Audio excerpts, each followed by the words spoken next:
तो ऐसा तो नहीं होना चाहिए कि एक बार लोन लिया विजय मल्ल्या जैसा और बाद में देख छोड़ने की उनके पास नौबत आई। जस्ट वांट टू अंडरस्टैंड कि एक सीए में और एक सीएफओ में क्या अंतर होता है। जीएसटी है, जीएसटी का टैक्स कैलकुलेशन रिटर्न फाइलिंग होता है कि time to time every month है वो कंप्लाइंसेस करना। शार्क टैंक में ये वर्ड हमने बहुत बार सुना है कि EBITDA होता है। ईबीटा क्या होता है कि उसका लॉन्ग फॉर्म है कि अर्निंग बिफोर इंटरेस्ट डिप्रिसिएशन और टैक्स और अमोर्टाइजेशन। बड़ी बड़ी इस कंपनियां ही बड़े बड़े लोन्स भी लेती है। इवन टाटा, अंबानी, बिरला, इनके भी बहुत सारे बड़े बड़े लोन्स होते हैं। तो कई बार हमने ऐसा भी देखा है कि जो फाउंडर्स होते हैं लोन तो लेते हैं बिजनेस के लिए, लेकिन उसका यूज़ होता है पर्सनल चीज़ों के लिए। खुद के लिए गाड़ी ले ली, फिर खुद के कहीं यूरोप घूमने चले गए। तो ये कहाँ तक सही है या ये होता है? मैं बोलता हूँ वो गलत कर रहे काम।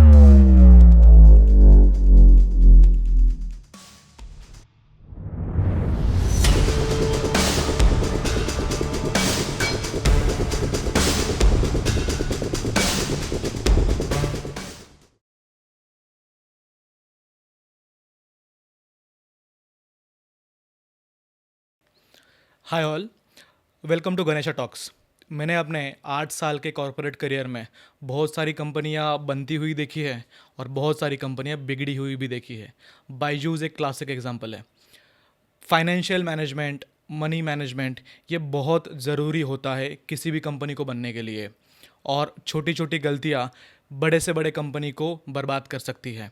आपके पास बहुत अच्छी टीम है, आपका प्रोडक्ट बहुत बढ़िया है, आपके पास में सब क्वालिटी है, लेकिन अगर आपका पैसा कहाँ से आ रहा है, कहाँ पे जा रहा है, उसको कैसे मैनेज करना है, ये सब चीज़ों का ख्याल नहीं रख रहे हो, then you will be in trouble. और इन्हीं सब चीज़ों के बारे में डिस्कस करने के लिए मेरे साथ आज एक ऐसी शख्सियत है जिनको अपना 20 साल का कॉरपोरेट का एक्सपीरियंस है and he has helped more than thousands of MSME companies, startups के लिए उन्होंने ग्रोथ के लिए, सस्टेनेबल ग्रोथ के लिए उन्होंने काम किया है। Santosh Kaware sir, welcome to our podcast sir. Thank you so much. Santosh Kaware sir virtual as a virtual CFO काम कर रहे हैं।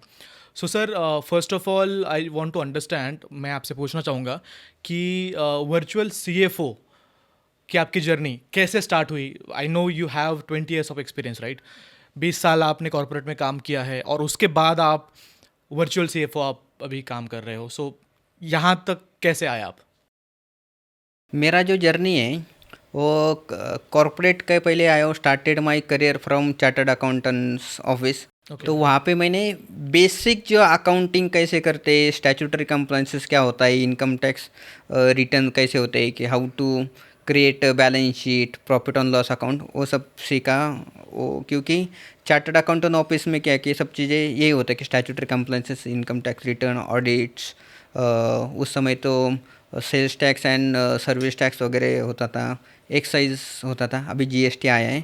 तो वो सब हमने बेसिक अकाउंटिंग ऑडिटिंग जो स्ट्रक्चर्स हैं वो सीखा। Then I move to corporates, अलग अलग आईटी सेक्टर में, हमने फार्मास्यूटिकल्स में और टेलीकॉम में, और उसके बाद में हमारा मैन्युफैक्चरिंग में, ऐसा अलग अलग कॉरपोरेट्स में मेरा जर्नी रहा। उसमें से सबसे मेन जो हिस्सा है वो मेरा मैन्युफैक्चरिंग एंड टेलीकॉम में हुआ है। तो उसमें कि मैन्युफैक्चरिंग उस समय तो एक्साइज वगैरह उसके रूल्स रेगुलेशंस क्या होते हैं, और उसके बाद में कि I was handle finance of a company having 200 crore of turnover. तो उसका सब फाइनेंशियल मैनेजमेंट, ऑडिट, अकाउंटिंग, उनके प्रोसेस, कैश कलेक्शन सिस्टम्स, उनके नए नए जो प्रोसेस है वो डेवलप करने का, that company I seen from 4 crore to 200 crore, वो जर्नी देखी। So there I learn lot of things. और उसके बाद में 2019 में I decide to move and started my own something. और वहाँ पे हमने सोचा कि हम क्या कर सकते हैं। तो बहुत सारा रिसर्च वगैरह सब करने के बाद में कि मैं इस कंक्लूड पे आया हूँ कि कौन सा चीज़ करना चाहिए। मे बी यहाँ पे अभी बहुत सारे स्टार्टअप ओनर भी रहेंगे या कोई स्टूडेंट है, they wanted to create new startup. तो इसमें ज़्यादा इम्पोर्टेंट होता है कि कौन सी चीज़ में आपकी एक्सपर्टीज़ है, और उस चीज़ में अगर आपने आगे बिजनेस या प्रोफेशन शुरू किया तो आगे ग्रोथ करने के लिए ज़्यादा आपको एफर्ट्स नहीं लेने पड़ते। तो आपको तो वैसा है कि मैंने देखा कि मेरा एक्सपर्टीज़ कहाँ पे, मेरा प्लस पॉइंट कहाँ पे। ऑब्वियसली कि मेरा एक ही फाइनेंशियल मैनेजमेंट में, तो फाइनेंशियल मैनेजमेंट यानी क्या करने का वो सब चीज़ें चल रहा था। कि उसमें बाद में आए कि बड़े बड़े कंपनियां जो हैं, तो वहाँ पे तो क्या होता है कि दे हैव बड़े बड़े लोग होते हैं, कि चार्टर्ड अकाउंटेंट होते हैं, कि प्रोफेशनल लोग होते हैं, एक्सपीरियंस लोग होते हैं। तो वो सब फाइनेंशियल मैनेजमेंट करते हैं, उनको ज़्यादा ऐसे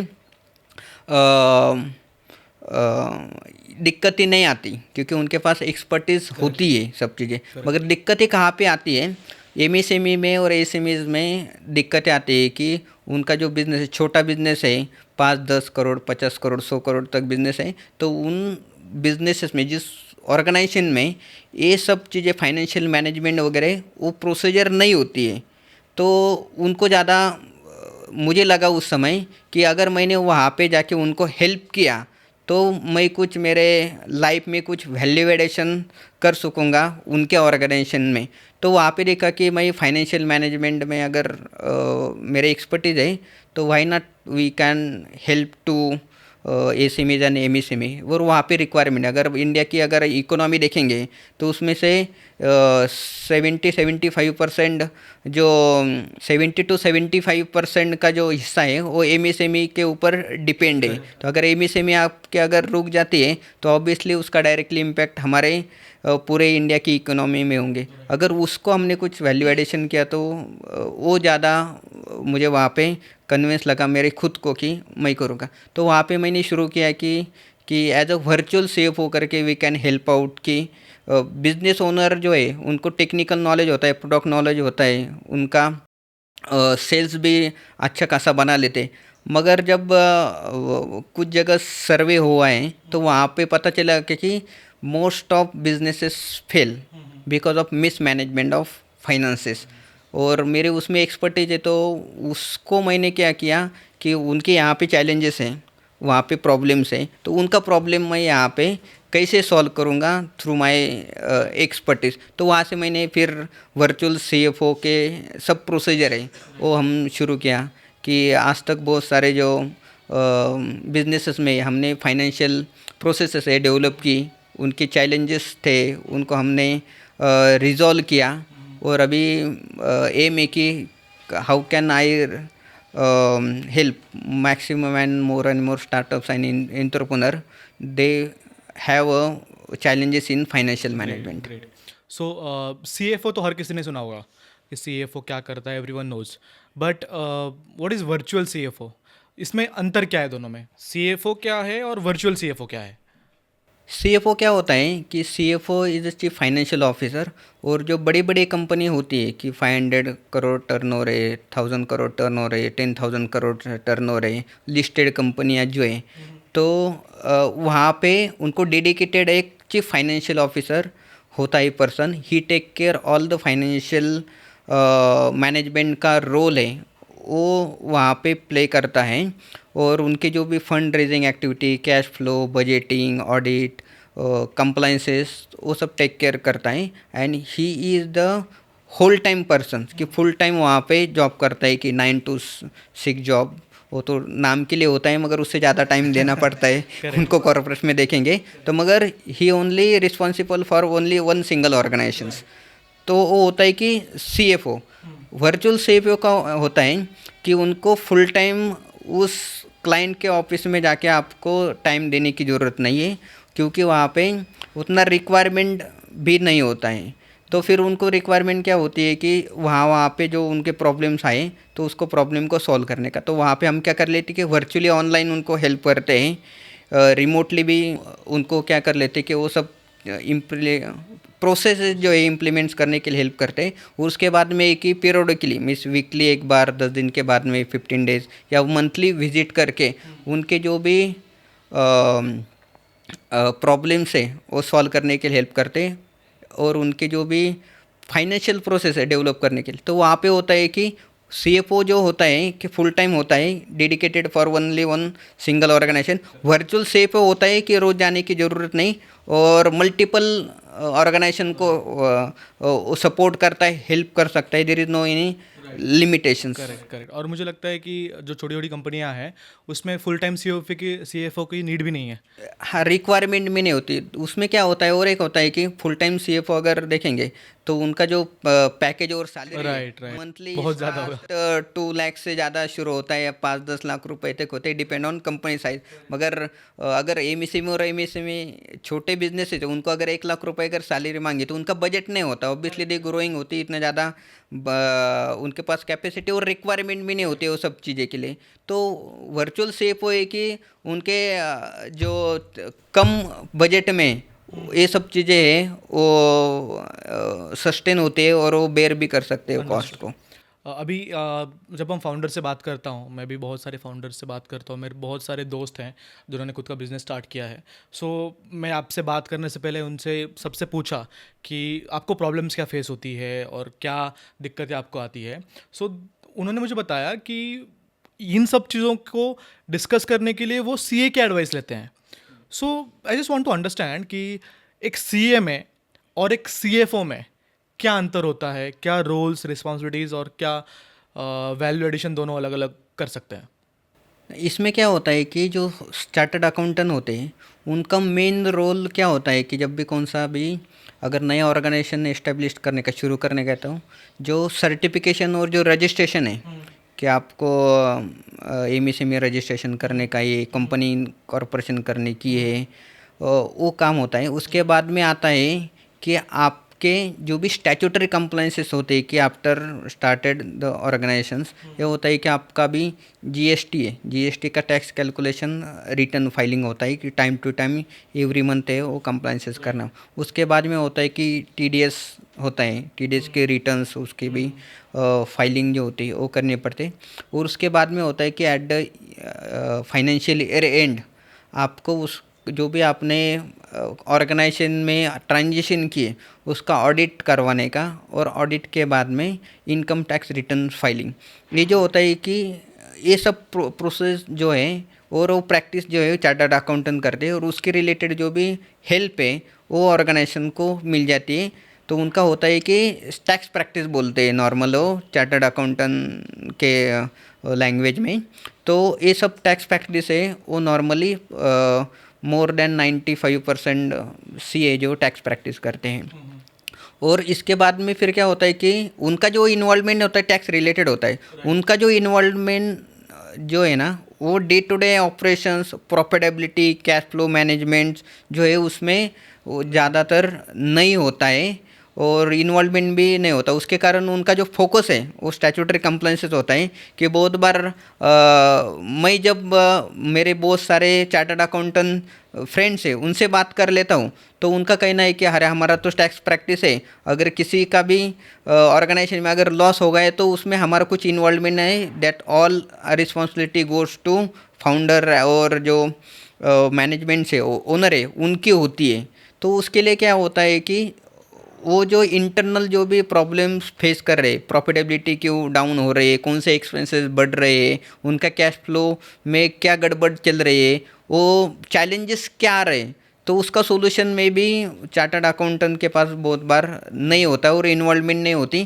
कहाँ कहाँ पे भी ऐसा भी ऑब्जर्व किया है कि वो उसमें इन्वॉल्व भी नहीं होना चाहते, तो उसको सोल्यूशन कौन देगा? ऑब्वियसली कि वहाँ पे फिर सीएफओ जो है वो वहाँ पे हेल्प करते हैं कि वर्चुअल सीएफओ करके कि उनके अगर प्रॉफिटेबिलिटी बढ़ाने की है तो क्या स्ट्रैटेजी यूज़ करना पड़ेगा कि आपकी प्रॉफिटेबिलिटी इंक्रीज करने के लिए, उनका एक्सपेंसेस जो है उसका एनालिसिस कैसे करेंगे, उनकी जो फाइनेंशियल रिपोर्ट जो है वो कौन करता है।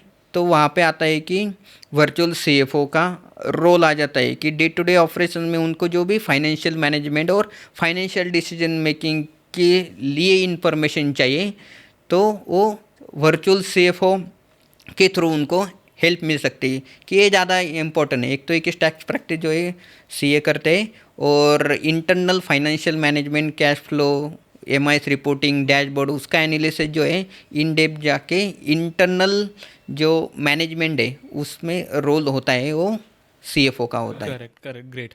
सो अभी आपने कहा कि कैश फ्लो मैनेजमेंट, मुझे थोड़ा सा समझना था कि कई बार ऐसा होता है कि फंड्स कहीं पे अटक जाते हैं, तो इसको हम कैसे फंड्स को फिर से स्ट्रीमलाइन कर सकते हैं, और कहाँ कहाँ पर फंड्स अटकते हैं उसको स्ट्रीमलाइन कैसे कर सकते हैं, और इसको लेकर के कुछ गवर्नमेंट के रूल्स है क्या? इसमें क्या होता है कि अगर आपका कैश फ्लो जो है अगर पॉजिटिव रखने का ऑलवेज, तो आपका जो आउटफ्लो और इनफ्लो है वो मैनेज करना पड़ेगा। जितना पोर्शन में आपका इनफ्लो है उसी पोर्शन में आपका आउटफ्लो होना ज़रूरी है। अगर उससे ज़्यादा अगर आउटफ्लो हो रहा है तो ऑब्वियसली आपका जो डेप्ट है यानी कर्जा जो है वो आपका बढ़ रहा है। कर्जा करके आप आउटफ्लो कर रहे हैं, Correct. तो फिर क्या हो रहा है कि आपका आउटफ्लो ज़्यादा हो रहा है। ठीक है, इनिशियल स्टेज पे के ऊपर जब भी स्टार्टअप होता है तो नया कंपनी तो होता है, तो इनिशियल जब तक उसका ब्रेक इवन पॉइंट नहीं क्रिएट होगा तब तक तो आउटफ्लो ज़्यादा ही दिखेगा। मगर उस केस में कैसा है कि जैसे आपका ब्रेक इवन जो पॉइंट है आपको कवर करने के लिए या प्रॉफिट जनरेट करने के लिए शुरू करता है, तो उस समय आपको ये ध्यान में रखने का है कि आपके जो भी इन्वेंट्री मैनेजमेंट, अगर मैन्युफैक्चरिंग या जो आपका रिटेलर रीसेलर जो है या प्रोडक्ट बेसिस के ऊपर फिजिकल प्रोडक्ट में जो लोग काम करते, तो उसमें क्या होता है कि उनकी जो इन्वेंट्री है, तो इन्वेंट्री बहुत सारे जो फंड से ब्लॉक हो जाते हैं।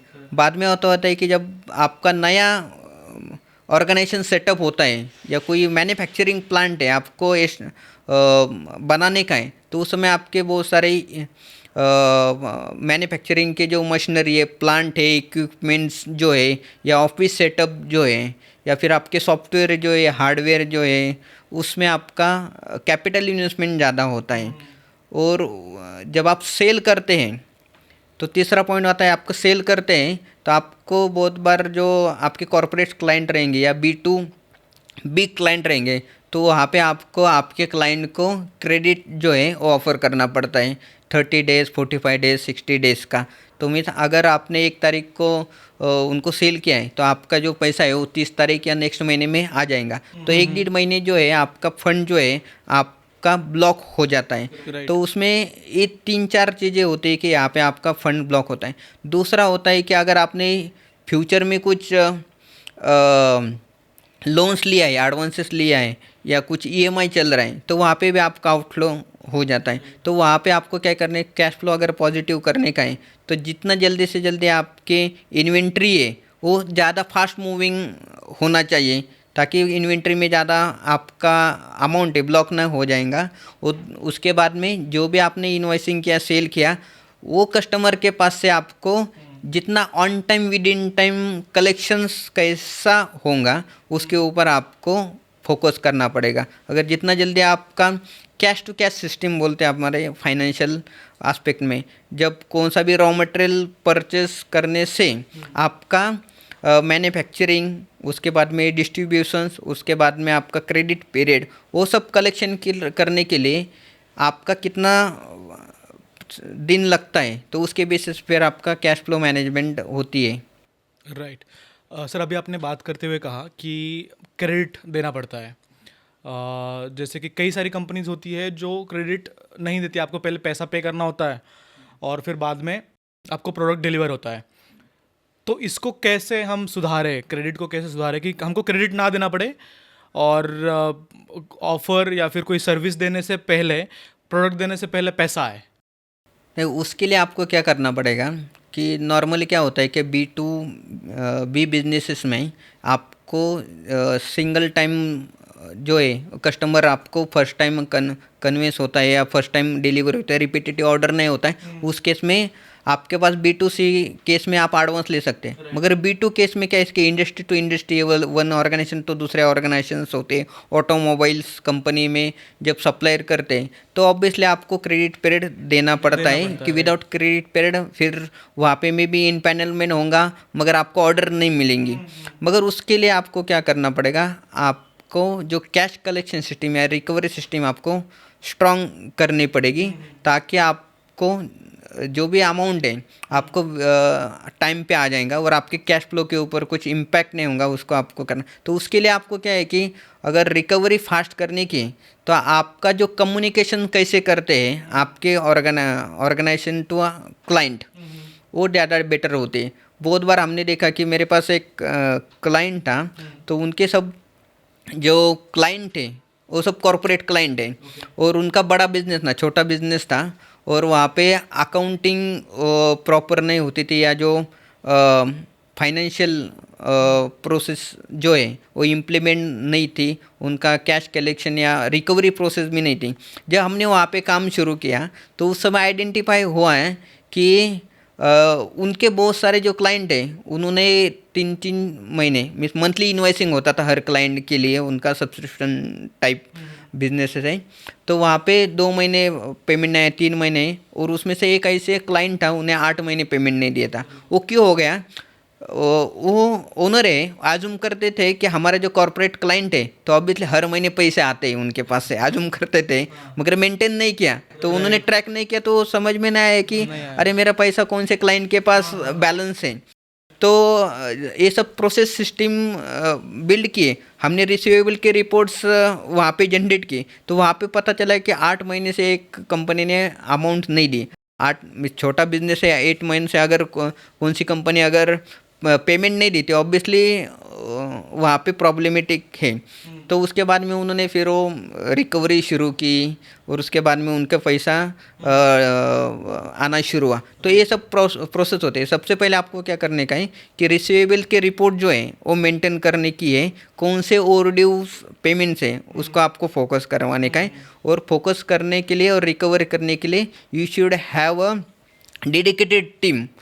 इन्वाइसिंग होने के बाद में कोई तो रिस्पॉन्सिबल पर्सन होना चाहिए कि वो आपके कस्टमर से फॉलोअप करवा के कम्युनिकेशन करके वो पैसे रिकवर करे, और उसके बाद में फिर आप अगर एक्सप्लेनेशन हो गया तो देन बिजनेस ओनर जो है वो इन्वॉल्व हो सकता है। ऐसा बहुत बार देखा है कि हमने छोटे बिजनेस है कि सेल्स के लिए भी खुद बात करते हैं फ़ोन के ऊपर, रिकवरी भी के लिए फुल खुद ही बात करते हैं। तो उससे क्या होता है कि सिस्टम नहीं बिल्ड हो नहीं पाती, और टीम भी बिल्ड नहीं हो पाती। तो आपको टीम सिस्टम के साथ आपकी टीम जो है वो भी स्ट्रांग होना ज़रूरी है। राइट, ठीक है।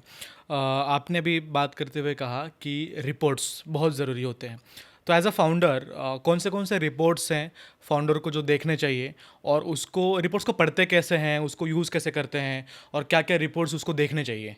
सबसे पहले ना हर एक बिजनेस ओनर को उनके बिजनेस के कुछ रिपोर्ट जो हो डेली बेसिस पे देखना पड़ता है, कुछ रिपोर्ट है वीकली बेसिस पे रिव्यू होना चाहिए, कुछ रिपोर्ट है मंथली बेसिस पे, कुछ रिपोर्ट क्वार्टरली और एनुअली बेसिस पे होना चाहिए। तो ये जो सिस्टम जो है ना वो एमएसएमई और एसएमईज में वो बिल्ड नहीं हो पाती। राइट। तो सबसे पहले ये कि आपका टर्नओवर डेली बेसिस पे कितना हो रहा है आपको पता होना चाहिए। आपके जो बैंक के बैलेंसेस हैं वो क्या है जनरली पता होते हैं, मगर उसमें आपको रिकवरी कितना हो रहा है, मीन्स रिसीट कितना आ रहा है, वहाँ से पेमेंट कितने हो रही है, और कौन से पेमेंट जो है आपके प्लान्ड पेमेंट है और अनप्लान्ड पेमेंट कौन से हैं वो ट्रैक होना चाहिए। उसके बाद में आपका रिसीवेबल रिपोर्ट है, रिसीवेबल रिपोर्ट्स में एज वाइज रिपोर्ट होता है। तो रिसीवेबल रिपोर्ट जो आपके वीकली बेसिस पे होना चाहिए। प्रोडक्शंस रिपोर्ट्स होते हैं कि आपके कौन से चेन से आपके कौन से प्रोडक्ट ज़्यादा हो रहा है, कहाँ पे आपका डिफिशिएंसी आ रहा है, आपके जो एसेट जो है मशीनरी रहेंगी तो कौन सी एसेट जो है आपकी प्रोडक्टिव है, कौन से एसेट जो है नॉन प्रोडक्टिव एसेट्स है वो देखना चाहिए। अगर मंथली बेसिस पे देखें या क्वार्टर बेसिस पे देखें तो आपका डेप्थ का जो एनालिसिस है वो करना चाहिए कि आपका as compare to previous financial year या बैलेंस शीट अगर कंपेयर करते हैं तो वहाँ पे आपका टर्नओवर बढ़ रहा है, तो उसके बाद में आपका डेप्थ कितना बढ़ रहा है कि कम हो रहा है, राइट। आपका प्रॉफिट है क्यूमुलेटिव प्रॉफिट है या नहीं है, वो सब चीज़ें। उसके बाद में कि आपके जो इन्वेंट्री है, इन्वेंट्री है कि बहुत बार ऐसा ऑब्जर्व किया है कि एसएमईज और एमएसएमई में इन्वेंट्री है मगर उसका वैल्यूएशन कितना है ना वो एमएसएमई और एसएमईज में वो प्रोसेस ही नहीं है।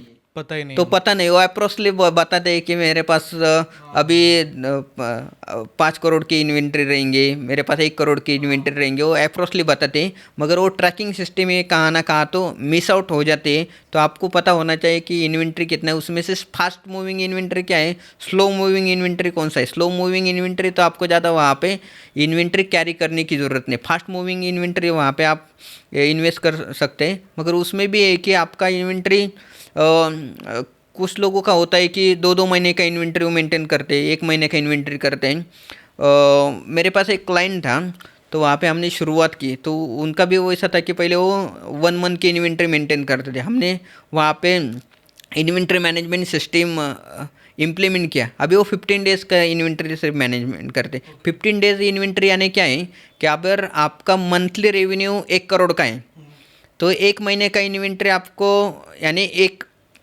करोड़ की इन्वेंट्री आपको मैनेज करने की। अगर आपने वही 15 डेज़ के ऊपर है, 15 दिन का इन्वेंट्री करने का है, तो आपको 50 लाख की इन्वेंट्री मैनेज करनी पड़ेगी। तो क्या है कि आपका 50 लाख रुपए जो है, आपका ब्लॉक जो हुआ है, आपका राइट, रियलाइज हो सकेगा। राइट, तो उसमें एक आपको इन्वेंट्री टर्न अराउंड टाइम है, आपको कैसे रिड्यूस करने का है, वो आपको देखना पड़ेगा। अगर ये सब प्रोसेसेस अगर बिल्ड करेंगे तो ऑब्वियसली आपके ऑर्गेनाइजेशन को बेनिफिट होगा। तो आपको क्या होना चाहिए कि मंथली रिव्यू सिस्टम होना चाहिए, कि मंथली आपका प्रॉफिट एंड लॉस अकाउंट जो है रिव्यू करना चाहिए हर एक बिजनेस ओनर को। उनका टॉप लाइन बढ़ रहा है तो उसका ग्रॉस मार्जिन भी बढ़ना चाहिए right, as compare to percentage. अगर लास्ट महीने में अगर आपका ग्रॉस मार्जिन है वो 5% है, तो इस महीने में आपका ऑब्वियसली 5% होना चाहिए या उससे ज़्यादा होना चाहिए, कम तो नहीं होना चाहिए। अगर आपका कम हो रहा है तो ऑब्वियसली आपका कुछ ना कुछ तो एक्सपेंसेस जो एडिशन हुआ है, और आपको कम करना के लिए वो स्ट्रैटेजी और कुछ प्लानिंग करना पड़ेगा। उसके बाद में कि आपका ईबीटा पीबीटी लेवल के ऊपर आपको जाना पड़ेगा कि आपके ओवरहेड एक्सपेंसेस, आपके मार्केटिंग एक्सपेंसेस बढ़ रहे हैं, आपके एम्प्लॉय के एक्सपेंसेस बढ़ रहे हैं, कि आपका फाइनेंस कॉस्ट जो है वो कितना बढ़ रहा है या कम हो रहा है। आपको हर एक कॉस्ट की इंफॉर्मेशन होना चाहिए, रिव्यू होना जरूरी है।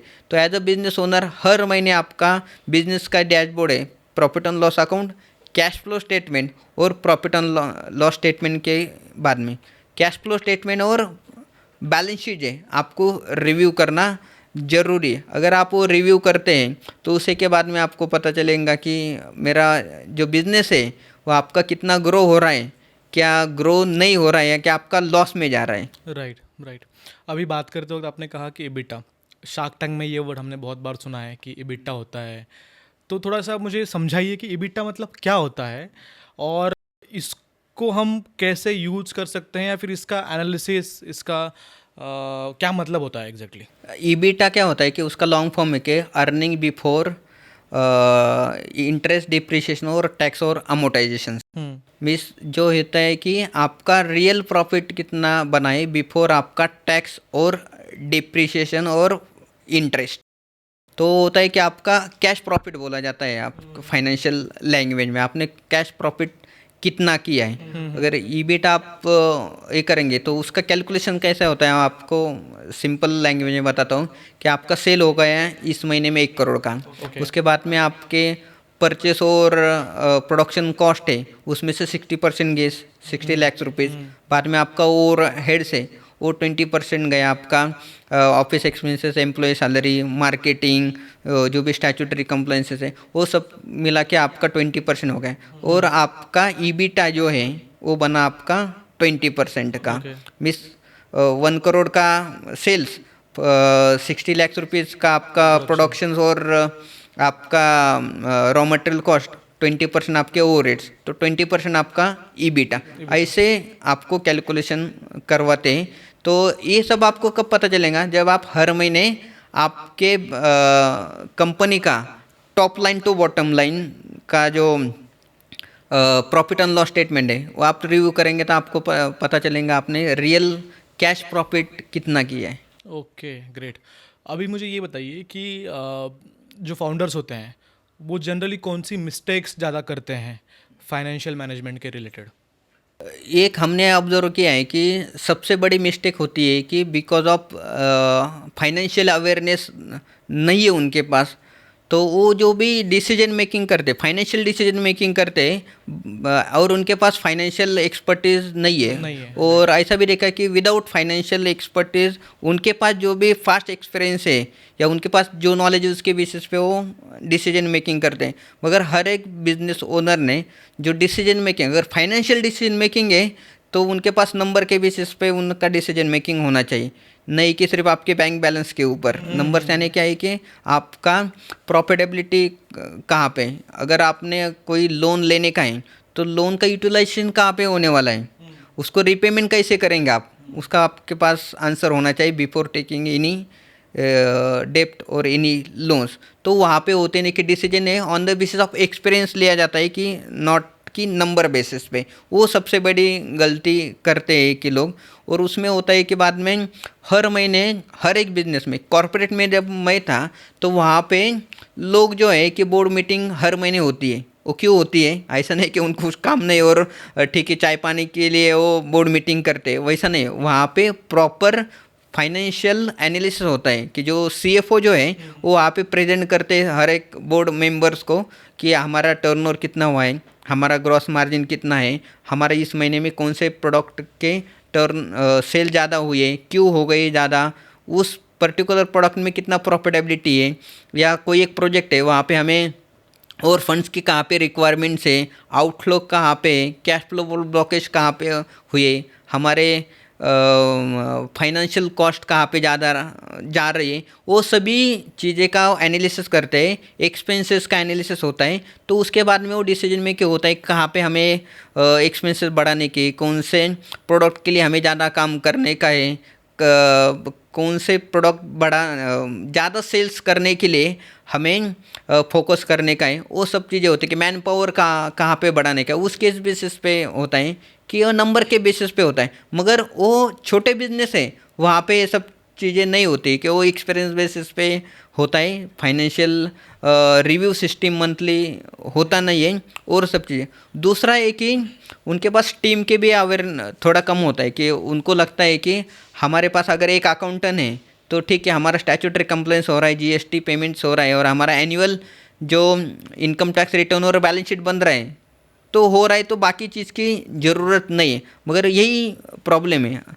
तो उनको क्या है कि मैं हर एक बिजनेस ओनर को जब भी मिलता हूँ तो उनको एक क्वेश्चन करता हूँ कि आप आपका बैलेंस शीट और प्रॉफिट एंड लॉस अकाउंट कब आप देखते हो।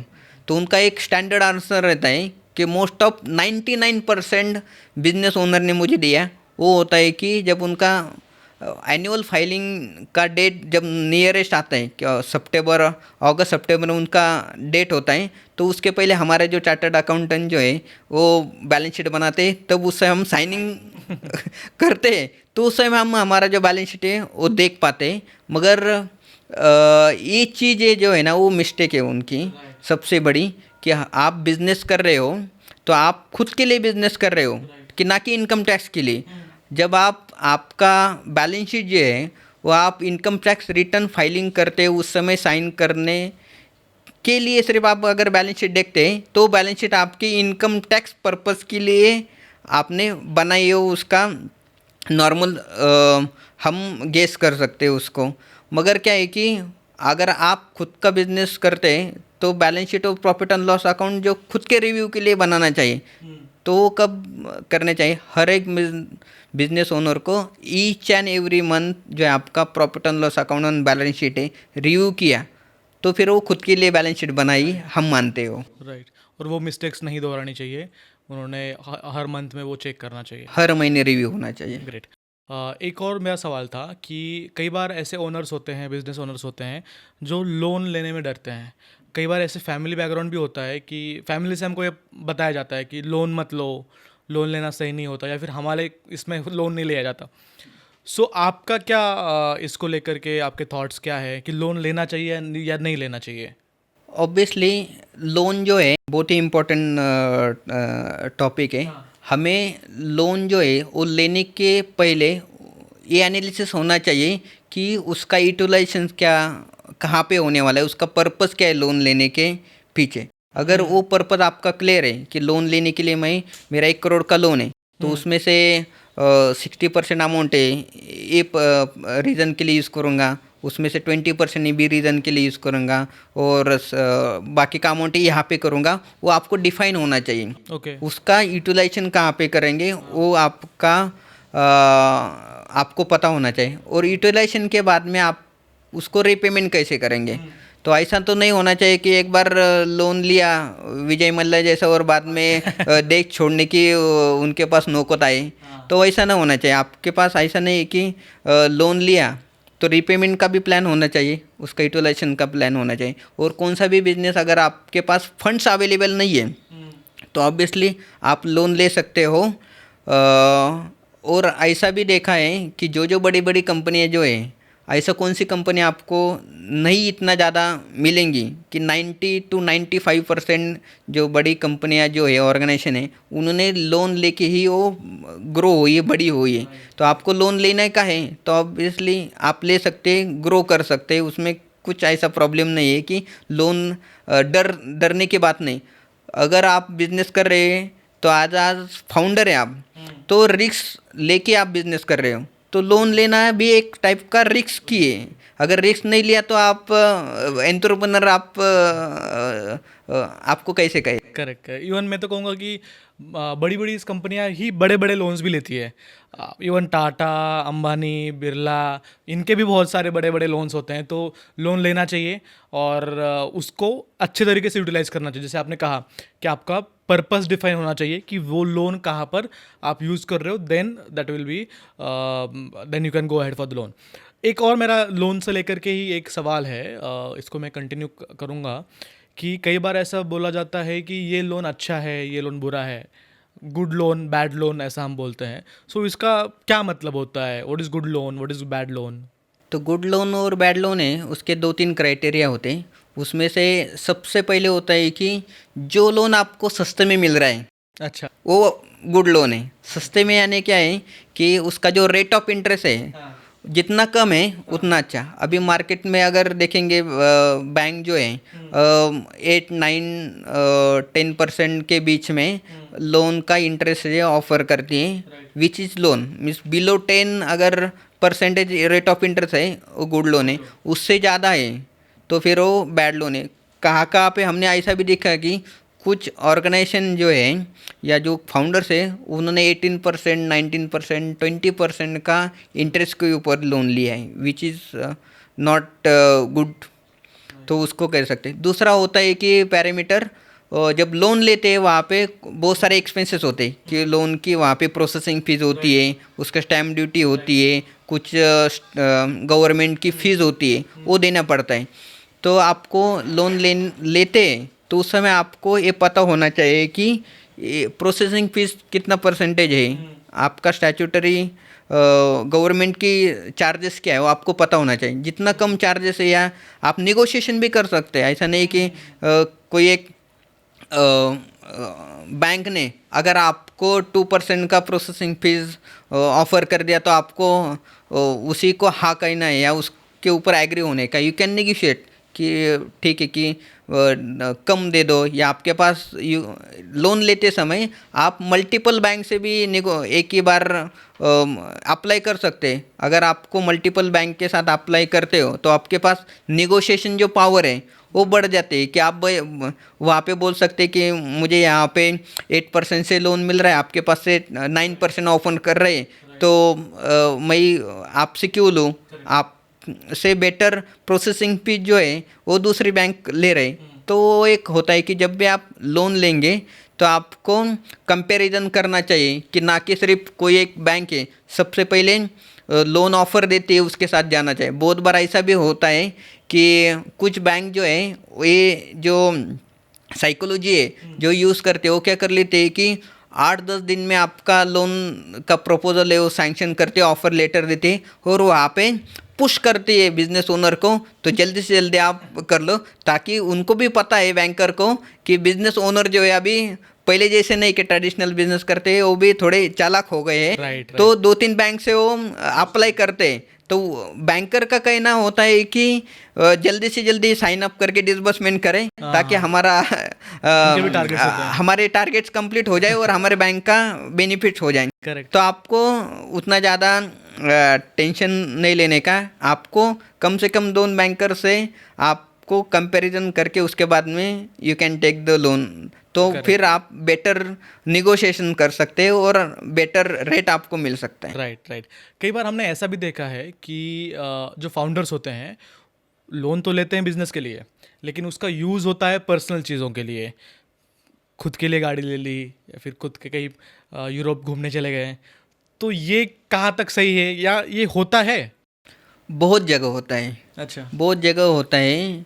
तो वो एकदम गलत है। अगर आपने बिजनेस के यूटिलाइजेशन के लिए, बिजनेस पर्पस के लिए अगर लोन लिया है तो उसका यूटिलाइजेशन बिजनेस में होना चाहिए। Right. ना कि हमारे पर्सनल लाइफ में आपके एंजॉयमेंट के लिए, फॉरेन ट्रिप के लिए, या फिर लैविश कार जो है उसमें, या फिर हमारा रो हाउस होना चाहिए। वो सब जो है वो करने के लिए किया तो ऑब्वियसली आपका इन फ्यूचर में आपके बिजनेस में कैश फ्लो के प्रॉब्लम आ जाएंगे। एंड उसका जो कॉस्ट है आपको कहाँ ना कहाँ आपके बिजनेस में पे करना पड़ेगा। राइट। तो आपको अवॉइड करने का है कि बिजनेस का जो आप पैसा है आपको बिजनेस में यूटिलाइज करें, ना कि आपके पर्सनल जो भी एस्पिरेशन से या आपके एंजॉय करने के लिए नहीं होना चाहिए। अगर आपको करने का है सब चीज़ें, तो आपको क्या करने का है कि हर महीने में जिस दिन आपकी एम्प्लॉय की सैलरी होती है उस दिन आपने क्या करने का, एक सर्टन अमाउंट है आपको डिसाइड करने की एज ए सैलरी। वो कैसे डिसाइड होगी? मैं आ जाता हूँ वहाँ पे। तो उतना ही सैलरी हर महीने आपको लेने की है। राइट। तो उससे अगर ज़्यादा आपको लेने का अलाउड नहीं है, वो आपको रूल सेट करना पड़ेगा। ये जो डिसिप्लिन है आपको सेट करना पड़ेगा। अगर ये डिसिप्लिन जो है छोटे बिजनेस में, जो पार्टनरशिप और जो प्रोप्राइटर बिजनेस में होते हैं, वही जो डिसिप्लिन मेंटेन नहीं करते, वो क्या कर लेते हैं, हमारा सेविंग अकाउंट और करंट अकाउंट सब बिजनेस से ही बहुत बार ट्रांजेक्शन होते हैं, और पर्सनल एक्सपेंसेस हमारे करंट अकाउंट से या बिजनेस के अकाउंट से हो जाते हैं। उसका फिर बाद में ट्रैकिंग नहीं होता और हम बैलेंस शीट बनाते हैं 1 साल के बाद में, तो उसमें पता चलता है सब चीज़ें। तो ये सब चीज़ें आपको अवॉइड करना है। सर्टन एक अमाउंट डिसाइड करो, उतना ही अमाउंट आप हर महीने ले लो, और वहाँ से आपके पर्सनल एक्सपेंसेस होना चाहिए आपके सेविंग अकाउंट से। Got it. तो ये सब चीज़ें आपने मेंटेन किए तो आपका एक्सेस जो आउटफ्लो है पर्सनल यूज़ के लिए आप अवॉइड कर सकेंगे। और आपका क्वेश्चन था कि आपने किस बेसिस पे आपने डिसाइड करना चाहिए। सबसे पहले आपको ये देखना चाहिए कि आपकी कंपनी प्रॉफिट मेकिंग है या नहीं है। प्रॉफिट मेकिंग है तो then you have right to withdraw the salary. अगर प्रॉफिट मेकिंग नहीं, आप प्रॉफिट नहीं बना रहे तो सैलरी क्यों लेना चाहिए। वैसे ही ना, विजय मल्ल्या ने देखा कि किंग फिशर एयरलाइन है, आपने कितने साल उसने चलाई, एक भी साल उनके बैलेंस शीट में प्रॉफिट नहीं दिखा, मगर वो 33 CR अमाउंट है वो हर महीने विड्रॉ करते थे एज अ सैलरी करके। क्यों करते थे? उनके पास राइट ही नहीं। एज अ फाइनेंशियल लैंग्वेज में हम बात करेंगे तो उनके पास राइट नहीं, प्रॉफिट ही बना नहीं रहे फिर भी सैलरी ड्रॉ कर रहे। तो अगर सबसे बड़ा क्राइटेरिया है कि आपको प्रॉफिट मेकिंग है तो आप सैलरी ले लो। कितना अमाउंट लेने का है तो आप देख सकते हैं कि अगर आपने CEO कोई हायर किया आपके बिजनेस में, तो सिमिलर काम करने के लिए या सिमिलर बिजनेस में मार्केट में कितना सैलरी ड्रॉ करते हैं, Okay. तो मैक्सिमम आप उतना ड्रॉ कर सकते हैं, उससे ज़्यादा नहीं ड्रॉ कर सकते। वो कंपैरिजन करने का है कि आपके सिमिलर बिजनेस और सिमिलर इंडस्ट्रीज में और सिमिलर प्रोफाइल के लिए आपने CEO अगर हायर किया तो आपको कितना सैलरी देना पड़ता, उतना सैलरी मैक्सिमम आप ले लो। ले सकते हैं। ओके सर, अभी आपने एक बहुत इंटरेस्टिंग बात कही कि अगर आपका बिजनेस प्रॉफिटेबल नहीं है तो आप सैलरी मत लीजिए। लेकिन आप देखिए कि बहुत बड़े बड़े बिजनेसेस हैं जो प्रॉफिटेबल नहीं है, बर्न कर रहे हैं, लेकिन वो जो फाउंडर्स है बहुत लैविश लाइफ जीते हैं, बहुत सैलरी भी लेते हैं, अच्छा खासा पैकेज भी लेते हैं, बहुत सारे नाम आपको खुद भी पता होंगे। तो फिर वो कैसे मैनेज किया जाता है? मैं बोलता हूँ वो गलत कर रहे काम। अच्छा। प्रॉफिट अगर बन रहा है तो सैलरी ले लो, अगर वो कर रहे हैं तो they are not follow the financial rules. अगर वो लॉस मेकिंग बिजनेस है फिर भी सैलरी ड्रॉ कर रहे हैं तो वो जो बिजनेस है वो ज़्यादा दिन तक वो काटेंगे नहीं, उनका एंड जो है वो शुरुआत हुई है, आप मान सकते हो आप। तो ये है कि आप जो है, अगर ऐसा कोई बिजनेस ओनर है, अगर कोई सुन रहा है इस पॉडकास्ट को, तो आपको एक तो ये कि जल्दी से जल्दी आप आपके बिजनेस को प्रॉफिट में लेके आ जाओ, अदरवाइज आपकी सैलरी बंद कर लो, तो आपको करना चाहिए। Right right. वो क्या करते हैं, मतलब मोस्टली ऐसा देखा गया है कि कहीं से फंडिंग ले लेते हैं, बिजनेस के वैल्यूएशन बढ़ा देते हैं, और फिर खुद के शेयर डाइल्यूट करके फिर वो पैसा फिर यूज़ किया जाता है, ऐसा भी होता है। अगर खुद के अगर डाइल्यूट किए वहाँ से आपको रेवेन्यू हुआ है, तो पर्सनल इक्विटी डाइल्यूट करके तो ठीक है कि कुछ आप सैलरी ले सकते हैं, मगर आपको सबसे पहले होना चाहिए कि फंड रेज करते हैं और वहाँ से लोन भी होता है, इक्विटी भी डाइल्यूट करते हैं, मगर आपके पास विजिबिलिटी नहीं है प्रॉफिटेबिलिटी के लिए, या आपका कैश फ्लो पॉजिटिव होने के लिए आपके पास कुछ ना कुछ तो विजिबिलिटी होना चाहिए। ठीक है, हम अभी प्रॉफिट में नहीं है, मगर 6 महीने के बाद में प्रॉफिट होंगे, या फिर 1 साल के बाद में प्रॉफिट होने वाला है, आपके पास वो विजिबिलिटी होना चाहिए, तभी आप ठीक है कि माइनस में है तो ले सकते हैं। मगर मैं तो बोलूँगा कि जब तक आपका प्रॉफिट मेकिंग बिजनेस नहीं, तो फाउंडर ने सैलरी ड्रॉ नहीं करना चाहिए। तब तक सैलरी उसने नहीं लेनी चाहिए। Right, great. तो इसके साथ में जब मैंने आपसे पहले पूछा था कि कुछ गवर्नमेंट के रूल्स एंड रेगुलेशन हैं जो आपका जो कैश ब्लॉकेज जो है उसको लेकर के कुछ रूल्स हैं, तो एक बार रूल्स भी मुझे थोड़े से समझाइए कि गवर्नमेंट के क्या रूल्स हैं। कुछ एमएसएमई को लेकर के भी कुछ रूल्स हैं, वो कैसे हैं? इसमें कैसा है कि अगर कैश ब्लॉक यानी क्या होता है, कहाँ पे आपने क्रेडिट के ऊपर आपके क्लाइंट को दे दिया B2B बिजनेस में, तो वहाँ पे आपका सबसे ज़्यादा कैश ब्लॉकेज होता है। तो राइट। कुछ साल पहले गवर्नमेंट ने में क्या कि एमएसएमई के रूल्स में चेंजेस किए, और वहाँ पे उनको रिस्ट्रिक्शन दिए कि जिनका जिनका एमएसएमई में रजिस्ट्रेशन है, तो वो ऑर्गेनाइजेशन का पेमेंट जो है वो विद इन 45 डेज में होना चाहिए। ओके। अगर 45 डेज के बियॉन्ड जाता है, तो वो जो एक्सपेंसेस है जो पे करने वाली कंपनी है उसके बैलेंस शीट में वो डीएस अलाउड हो सकती है। तो वो रूल्स हैं, मगर बहुत सारे जो अच्छी कंपनियां उनको फॉलो करती है, बहुत सारी बुरी कंपनियां जो है वो फॉलो नहीं करती।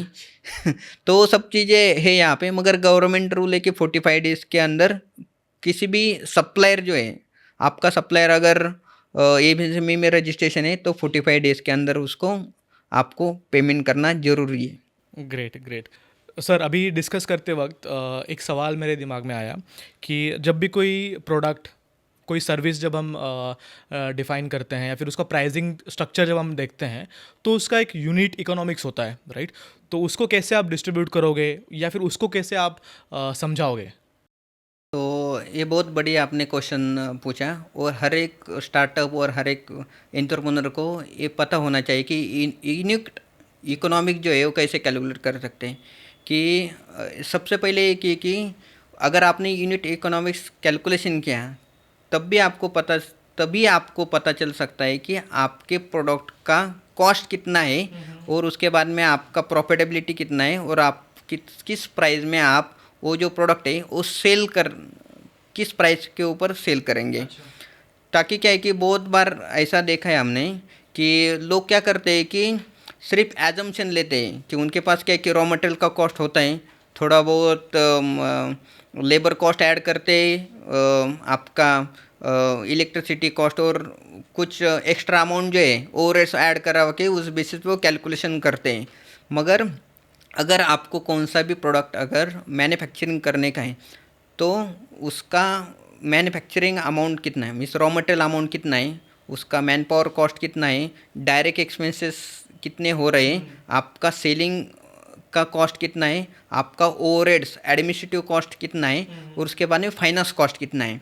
ये 4-5 चीज़ें आपको ऐड करने के बाद में टोटल जो कॉस्ट है वो पता चलेंगी। कॉस्ट ऑफ प्रोडक्शन, ओवरहेड्स, आपका सेलिंग एंड डिस्ट्रीब्यूशन एक्सपेंसेस, और आपका फाइनेंस कॉस्ट, अगर ये ऐड करने के बाद में जो अमाउंट आती है दैट इज़ टोटल आपका कॉस्ट आपको पता चलेंगे। और उसके बाद में आपका उसके ऊपर मार्जिन कितना ऐड करने का है। राइट। तो ये सब चीज़ें आपने अगर कैलकुलेट की तो उसका जो फाइनल प्राइस है आपका यूनिट इकोनॉमिक्स हो जाता है। अगर ये आप माइक्रो लेवल के ऊपर आप कैलकुलेट करते हैं और उसके बाद में फिर आप सेलिंग जो कॉस्ट है, सेल प्राइस जो डिसाइड करते हैं, तो आप करेक्ट वे के ऊपर या करेक्ट प्राइस के ऊपर आपकी प्रोडक्ट है वो सेल कर रहे। अदरवाइज बहुत ऐसा देखा है कि प्राइसिंग ही गलत करते हैं Correct, और अजम्पशन बेसिस पे होता है और उसके बाद में पता चलता है कि at the end of the financial year हमने तो कुछ तो गड़बड़ की है,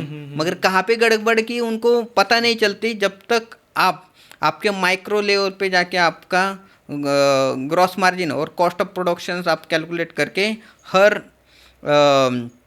प्रोडक्ट का कॉस्टिंग नहीं निकालते तब तक। तो Right. आपको हर बिजनेस ओनर एंटरप्रेन्योर्स को सबसे पहले कि मीन्स प्रोडक्शन शुरू करने के पहले आपको ये पता होना चाहिए कि आपका कितना एक्सपेक्टेड यूनिट इकोनॉमिक्स क्या है और उसके बेसिस पे बाद में आप कंपेयर कर सकते हैं एक्सपेक्टेड और आपका फाइनल इकोनॉमिक्स क्या है। Got it. लेकिन इसमें आपने अभी कहा कि आपका मार्जिन रखना चाहिए, राइट? अभी मार्केट में इतनी ज़्यादा कंपटीशन है, हर मतलब हर कोई भी प्रोडक्ट ले लीजिए, उसके कॉम्पिटिटिव प्लेयर्स 4-5 मार्केट में हैं। तो उसमें हम मार्जिन कैसे डिज़ाइन करें, कैसे डिफाइन करें, और कॉम्पिटिटर्स को ध्यान में रख करके कैसे यूनिट इकोनॉमिक्स डिफाइन करना चाहिए? ना ऑब्वियसली कि यूनिट इकोनॉमिक्स जो है वो तो कैलकुलेशन पार्ट है, मगर कैलकुलेशन के पीछे आपका क्या है कि आपने जो भी रॉ मटेरियल की कॉस्ट कितना है, अगर आपकी बेटर प्राइस के ऊपर आपके सप्लायर आपसे ले रहे हैं, या फिर इसमें होता है कि आपने अगर 100 क्वांटिटी का रॉ मटेरियल चाहिए आपको, मगर आपने अगर 100 की 200 क्वांटिटी लिया, बेटर निगोशिएशन किया आपके वेंडर से और वहाँ पे आपने बेटर डील क्रैक करके आपने रॉ मटेरियल आपने परचेस किया, तो ऑब्वियसली आपका डायरेक्ट यूनिट इकोनॉमिक्स का जो प्राइस है आपका कम हो जाएगा। तो वहाँ पे ज़्यादा स्कोप होता है कि कॉस्ट ऑफ प्रोडक्शन और जो रॉ मटेरियल की कॉस्ट है वहाँ पे आपका स्कोप होता है। उसके बाद में होता है कि आपका मैन पावर कॉस्ट, या वहाँ पे आपने फिजिकल मैन पावर वहाँ पे वर्क कर रहे हैं तो वहाँ पे ऑब्वियसली आपका कॉस्ट ज़्यादा आएगा। वहाँ पे आपने कुछ ऑटोमेशन शुरू किया, मशीनरी शुरू की, तो जहाँ पे आपका हर दिन अगर 100 प्रोडक्शन होता था, इंस्टेड ऑफ 100 कर सेम मैन पावर और कुछ एडिशनल टेक्नोलॉजीज करके 200 प्रोडक्शन किया, तो आपका क्या होगा वहाँ पे कॉस्ट ऑफ राइट मैन्युफैक्चरिंग है वो कम हो जाएगा। आपका सेम स्ट्रक्चर में आपने क्या कि टेक्नोलॉजी बढ़ा के मशीनरी का आपने एक्सपेंशंस करके या मशीनरी का आपने चेंज करवा के आपका नंबर ऑफ प्रोडक्शंस है वो बढ़ाते हैं, तो डायरेक्टली आपके जो मैन्युफैक्चरिंग कॉस्ट में इम्प्रोवाइज आती है और उसका जो बेनिफिट है आपके कस्टमर को दे सकते हैं। कि आपका कॉम्पिटिटर जो है 100 रुपीज़ में बेच रहा है, तो आपके अगर कॉस्ट ऑफ प्रोडक्शन 80 रुपीज़ में हो रहा है तो you can sell better price. Right got it correct. अभी मुझे थोड़ा सा ये बताइए कि आप अभी बहुत सारे बिजनेसेस मैनेज कर रहे हो, उनके ऑपरेशंस आप देख रहे हो, या फिर जो फाइनेंशियल रिलेटेड जो ऑपरेशंस वगैरह है उसकी बात कर रहा हूँ मैं। कोई ऐसा एग्जांपल है आपने उसमें उसको देखने से पहले, वो बिज़नेस देखने से पहले लॉस मेकिंग था या फिर बहुत कम प्रॉफिट हो रहा था, और आपके इंटरवेंशन के बाद कंपनी का जो प्रॉफिट है या फिर कंपनी का ऑपरेशन स्मूथ हो गए हैं, ऐसा कोई एग्जांपल आप दे सकते हो? यस, मेरे पास एक क्लाइंट है, they are into the car rental business. Okay. तो वहाँ पे उनका क्या होता था कि आपको पता है कि कोविड में सब बंद था, तो कार रेंटल ट्रैवलिंग वगैरह सब बंद है, तो उनका पूरा जो बिजनेस है पूरा बैंक करप्ट हो गया था। तो बैंक करप्ट हो गया था, तो बाद में हमारे पास आए तो ये सब सिचुएशन उन्होंने बताई कि ये सब चीज़ें, मगर उनका करेज था कि उनको ये जो पूरा बिजनेस है पूरा वापस खड़ा करने का है और प्रॉफिट मेकिंग करके कैश पॉजिटिव करने का है। तो हमने वहाँ पे काम शुरू किया, प्रॉफिटेबिलिटी बिल्ड कैलकुलेशन की, कहाँ पे उनका एक्सपेंसेस हो रहा है, कहाँ पे कंट्रोल करना पड़ेगा। उनका कैश फ्लो स्टेटमेंट जो है ना वो नेगेटिव था, ऑपरेशंस कैश फ्लो वो भी नेगेटिव था। तो वहाँ पे हमने फिर उसके ऊपर की काम शुरू किया। तो ये था कि ऑब्वियसली कार रेंटल बिजनेस तो ओन कार होती है, वहाँ पे लोन जो होता है वो भी होता है, तो उनका हर महीने लोन का रिपेमेंट देना पड़ता है। तो ईएमआई होती है तो कमिटेड होती है, तो ऑब्वियसली आप प्रॉफिट करो या लॉस करो, बैंक को तो उससे कुछ मतलब नहीं। मेरा लोन दिया है बैंक ने, तो उनका है कि हर महीने मुझे किस्त के तौर के ऊपर आपने ईएमआई देना जरूर है। नहीं दिए तो फिर आगे जाके इम्प्लीकेशंस वगैरह सब चीज़ें होती हैं। हाँ। तो उनका because of that cash flow negative हो रहा हो था। गया था। तो वो सब चीज़ें हमने किया कि फिर कैश फ्लो कैसे पॉजिटिव करवाने का, प्रॉफिटेबिलिटी उसको इंक्रीज कैसे करने का, वो सब इम्प्लीमेंट करने के बाद में नाउ दे आर कि इस सिचुएशन में है कि आगे एक्सपांडेशन सिचुएशन में उनका प्रॉफिट हो रहा है, अच्छा, बन रहा है। मतलब एक टाइम बैंकरप्ट थे, अभी बैंक प्रॉफिटेबल। के बाद में अभी प्रॉफिट मेकिंग में, कुछ दिनों के बाद they also will be in cash flow positive में आ सकेंगे। अच्छा, ये एक और थोड़ा सा इंटरेस्टिंग टॉपिक है, कैश फ्लो पॉजिटिव पॉजिटिव और प्रॉफिट, दोनों में अंतर है? क्या अंतर है? प्रॉफिट जो है और कैश फ्लो है वो सेम नहीं है, क्योंकि कैश फ्लो स्टेटमेंट अलग मेथड से कैलकुलेट होता है। आप मुझे बता सकते हो कि कैसे? यस, आपका प्रॉफिट एंड लॉस स्टेटमेंट अलग मेथड से कैलकुलेट होता है। प्रॉफिट कैसे बनता है आपका, कि आपने सेल कर दिया तो आपका टर्नओवर गया, उसके बाद में जो भी आपका एक्सपेंसेस माइनस होके you get a profit. Profit. तो आपका प्रॉफिट होगा कि इस महीने आपने 1 करोड़ का ट्रांजेक्शन किया, उसके अगेंस्ट आपका 10% प्रॉफिटेबिलिटी, नेट प्रॉफिटेबिलिटी तो आपने 10 लाख रुपए आपके बुक्स यानी आपके प्रॉफिट एंड लॉस स्टेटमेंट में दिख जाएंगी। Right. 10 लाख का हमने प्रॉफिट किया, मगर आपके बैंक में 10 लाख रुपए है या नहीं है? नहीं है। नहीं है, नहीं देखेंगे, क्योंकि क्या होता है कि जब आप सेल करेंगे, रेवेन्यू जनरेट होगा, तो उसी मंथ में आपका कैश रियलाइजेशन नहीं होता आपके बैंक में, क्योंकि आपने क्रेडिट ऑफर किया आपके कस्टमर में। मगर अभी जो मंथ चल रहा है जून मंथ में जो भी आप रेवेन्यू करेंगे, अगर आपने 30 डेज़ का क्रेडिट पीरियड दिया है आपके क्लाइंट को, तो जून का अमाउंट जो है इनवॉइस का आपको जुलाई में आ जाएगा। अगर 60 डेज ऑफर किया है तो जून का इनवॉइस किया है जुलाई में नहीं आएगा, अगस्त महीने में आएगा, आपका 60 डेज आगे चला जाएगा। तो आपका कैश रियलाइजेशन क्या होगा कि डिले बाय 30 डेज और 60 डेज। तो आपके बैंक में कब आएगा? 60 डेज के बाद में आएगा। राइट। तो इसके कारण क्या होता है कि आपके बैलेंस शीट में दिख रहा है आपका प्रॉफिट हुआ, मगर बैंक में रियलाइज आपका 60 डेज में हो गया। एक इम्पैक्ट है, सबसे बड़ा इम्पैक्ट तो इसी की वजह से होता है कि because of you have offer the credit period. दूसरा होता है कि आपकी कुछ लाइबिलिटी होती है, ईएमआई देना पड़ता है। तो आपने लोन लिया 1 साल पहले, मगर आपका अभी भी ईएमआई चल रहा है, तो रीपेमेंट हर महीने देना पड़ता है, तो आपका आउटफ्लो है। तो उसके वजह से वहाँ पे इम्पैक्ट आता है। तीसरा होता है कि आपके जो भी रॉ मटेरियल, अगर मैन्युफैक्चरिंग या ट्रेडिंग वाले ऑर्गेनाइजेशन है, तो उनका भी होता है कि उन्होंने रॉ मटेरियल परचेस किया है, उसका जो रीपेमेंट है जून महीने में परचेस किया, मगर उन्होंने भी क्या किया है कि रॉ मटेरियल परचेस करने के लिए 15 डेज या 30 डेज का क्रेडिट पीरियड लिया है उनके सप्लायर से। तो उनको जो आउटफ्लो जो है, उन सप्लायर को जो पेमेंट करने का है, वो आपको कब करना पड़ेगा? वो भी नेक्स्ट महीने में करना पड़ेगा। थोड़ा आगे पीछे डिले होता है बिकॉज ऑफ फिर आपका बैंक बैलेंस कितना है, आप उनको बोलेंगे कि नहीं अभी 30 डेज हो गए मगर मेरे पास अभी बैंक में पैसा नहीं, तो मैं और डिले करूँगा। तो इसके वजह से क्या होता है कि आपका कैश फ्लो और आपका प्रॉफिटेबिलिटी जो है वो करेक्ट नहीं होता।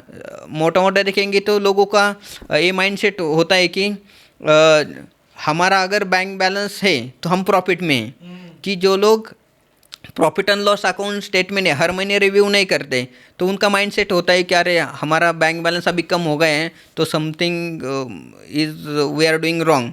तो मगर ये नहीं होता है कि आपको अगर एनालिसिस करने का या कुछ भी डिसीजन लेने का है, तो आपको profit and loss account statement और आपका कैश फ्लो स्टेटमेंट जो है आपको हर महीने क्या करना पड़ेगा? रिव्यू करना पड़ेगा, तभी पता चलेगा। तो इसके लिए क्या है कि जो कैलकुलेशन जो मेथड है तो अलग अलग है आपके प्रॉफिट कैलकुलेट करने के लिए और कैश फ्लो कैलकुलेट करने के लिए। अभी मुझे एक और चीज़ मुझे बताइए कि कौन से फाउंडर्स के लिए या फिर कौन से कंपनीज़ के लिए CFO ज़रूरी है? और एक टर्नओवर के हिसाब से मुझे अगर आप बता सके तो आसानी होगी व्यूअर्स को भी समझने के लिए कि कितने सीआर टर्नओवर के ऊपर सीएफओ होना चाहिए, वर्चुअल सीएफओ होना चाहिए। देखो यहाँ पे दो चीज़ है, एक तो ये कि फुल टाइम सीएफओ और दूसरा है कि वर्चुअल सीएफओ।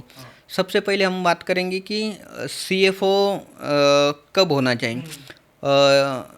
आपके अगर नई फाउंडर कंपनी है और आपको आपकी ऑर्गेनाइजेशन है, आपको एक्सपोनेंटली मैं 2-3 साल में आपको 50 CR और 100 CR अगर करने का है, तो आपको सबसे पहले आप क्या कर लो कि फर्स्ट डे से आपको वर्चुअल सीएफओ आप अपॉइंट कर सकते हैं, ताकि आपको ज़्यादा बर्डन ना आ जाए कि अगर फुल टाइम सीएफओ रखा तो 2-3 लाख रुपए उसको सैलरी देनी पड़ेगी। फाउंडर है, नई कंपनी, तो ऑब्वियसली इतना बजट नहीं होता है। तो आपको क्या करना है कि वर्चुअल सीएफओ कम बजट में आपका काम हो सकता है, आप उससे एडवाइस लेके कर सकते हैं। और उसके बाद में आपका जैसा ही मीन्स 100 करोड़, 150 करोड़, 200 करोड़ जब कंपनी हो जाएंगी, then you can think for the full time CFO. तो ये हो सकती है। और उसके बाद में क्या, अगर आपको वर्चुअल सीएफओ ट्रेडिशनल बिजनेस करने का है, ठीक है यार, हम अभी इस महीने में, इस साल आपका 1 करोड़ का बिजनेस है, हर महीने 10-12% से आपका ग्रोथ होगा, तो वो उसका अगर आपको ज़्यादा ये नहीं है कि you don't want to grow एक्सपोन, ज़्यादा टेंशन नहीं लेने का, ज़्यादा भागदौड़ नहीं करने का, ट्रेडिशनल बिजनेस करने का है, तो वहाँ पे फिर आपका चॉइस है अच्छा। तो लेने या नहीं लेने का। मगर मेरा है कि जिस भी ऑर्गेनाइजेशन को आपको एक्सपोनेंटली ग्रोथ करने का है, तो आपको सीएफओ की रिक्वायरमेंट है। छोटा बिजनेस है तो you can start from virtual CFO, और आपका मोर देन 100 करोड़ बिजनेस होगा, then you can think for the full time CFO. Time CFO, great. मतलब अगर आपको आपका बिजनेस एक्सपोनेंशियली ग्रो करना है, शुरू से ही अगर आपको एक प्रोफेशनल की एडवाइस चाहिए, देन उनको सीएफओ रखना चाहिए, या फिर वर्चुअल सीएफओ के एडवाइस एटलीस्ट उनको लेनी चाहिए। क्या है कि अभी क्या हो गया कि अभी स्टार्टअप बहुत ज़्यादा कंसेप्ट बूम में है। बहुत सारे, अभी पहले होता था कि ग्रेजुएशन हो गया, पोस्ट ग्रेजुएशन इंजीनियर हो गया, तो लोग क्या करते थे कि जॉब देखते थे। अभी क्या है कि अभी हमने देखा है कि स्टार्टअप कंसेप्ट है वो कॉलेज से शुरू होती है। तो वहाँ से लोग क्या होते हैं कि उनके कोई प्रोटोटाइप वगैरह बना के वहाँ से कंसेप्ट होता है कि हम फाउंडर बनाने का, नया स्टार्टअप करने का, वहाँ से जर्नी शुरू। अभी जो माइंडसेट है वो चेंज हो गया है कि अभी जॉब सर्च करने की नहीं, तो फिर हमारा स्टार्टअप करने की जो कंसेप्ट है वो शुरू हो गई। तो लोगों को अभी क्या है कि स्टार्टअप किया तो ट्रेडिशनल बिजनेस नहीं करने का, हमें यूनिकॉर्न होने का है, मेरा 100 करोड़ का बिजनेस खड़ा करने का है, वो उनकी चाहते बढ़ गई। तो अगर आपको यूनिकॉर्न होने का है तो ऑब्वियसली आपके ऑर्गेनाइजेशन में फाइनेंशियल सिस्टम होना ही चाहिए। अगर फाइनेंशियल सिस्टम नहीं है तो कुछ सर्टन टर्नओवर के वहाँ पे जाके आप स्टक हो जाएंगे। और ट्रेडिशनल बिजनेस में मैंने बहुत जगह पे यहाँ पे ऑब्जर्व किया है कि फर्स्ट जनरेशन बिजनेस है तो कहाँ पे जाके उन्होंने 50 करोड़ तक वहाँ पे स्टक हो गए, उसके बाद में ग्रो नहीं हो रही। तो वही होता है कि आगे जाके डिसीजन मेकिंग नहीं हो पाता, क्लैरिटी नहीं मिल पाती। तो आपको उसकी क्लैरिटी चाहिए, फंड रेजिंग करने का है तो ऑब्वियसली उसके लिए फिर आपको वर्चुअल सेफ की रिक्वायरमेंट है ही। ग्रेट ग्रेट ग्रेट सर, आपने बहुत अच्छे से सारी चीज़ें समझाई। क्या डिसिप्लिन्स होने चाहिए, सीए और सीएफए के बिटवीन का डिफरेंस क्या है, उसके अलावा कैश फ्लो, प्रॉफिट, टर्नओवर, ये सब चीज़ें, इबिटा, ये बहुत अच्छे से आपने एक्सप्लेन की। मुझे इस बात का पूरा अश्योरेंस है कि मेरे अपने जो व्यूअर्स हैं उनको बहुत अच्छी इन्फॉर्मेशन पूरे पॉडकास्ट से मिली होगी। मैं भी जो व्यूअर्स हैं उनको बताना चाहूँगा कि अगर आपको आपके बिजनेस के लिए कुछ और इनसाइट्स चाहिए, सर का गाइडेंस चाहिए, अगर आप उनसे 1-to-1 काउंसलिंग लेना चाहते हो, I will drop a number of Santosh sir in description. So आप उनको डायरेक्टली कॉन्टैक्ट कीजिए, उनकी टीम आपको रीच आउट करेगी and they will definitely help you to grow your business at next level. Thank you so much sir for giving us time. Thank you so much for the podcast. Thank you.